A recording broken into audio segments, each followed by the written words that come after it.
What is up guys?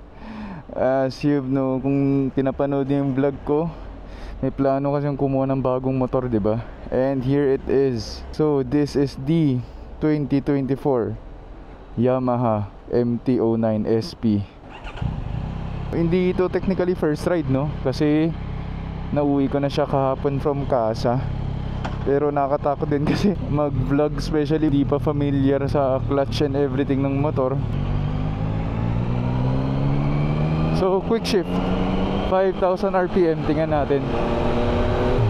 Oh, grabe. Sheesh. Oh my god. Oh my god, I'm getting goosebumps. Sarap. Holy, grabe. Woo. Galing kasing never kasi nagka-quick shifter, pati auto blip. So first time talaga to. Grabe. Oh my god. Mamaya try natin mag auto blip. Yung isa pang okay na feature dito sa auto blip, kahit naka-throttle on ka pwede mag auto blip eh. Grabe, ang ganda na ng bagong features eh. Sige, tingnan mo ngayon, nasa 3,000 RPM ako. Mag-downshift ako. Whoa. Though feels a little jerky, pero pumasok eh, no? Auto blip.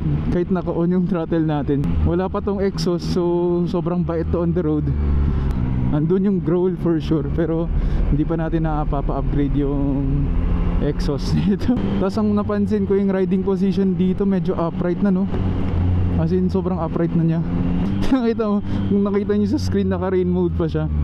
Kasi ang lakas ng power nito. So first time ko mag 900cc bike.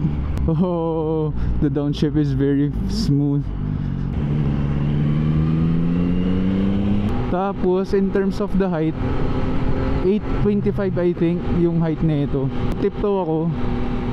Pero since hindi naman siya sobrang bigat, nasa 190 I think, hindi siya naka-overwhelming. Yung MT-10 kasi sobrang lakas na, hindi ko na ata ang kailangan yung ganung power. Ito nga sobra-sobra na eh. Tapos nakakatawa yung signal light niya, auto cancelling, ano? Kung soft press signal light right or left, mag-auto cancel siya after 3 seconds. Sobrang overwhelming, grabe yung tech nito. Ang daming riding modes, may track na feature, tapos keyless na rin siya. I will update you guys more sa naging first impressions ko dito, pero ngayon nina-enjoy ko muna talaga. Thank you for watching guys. See you.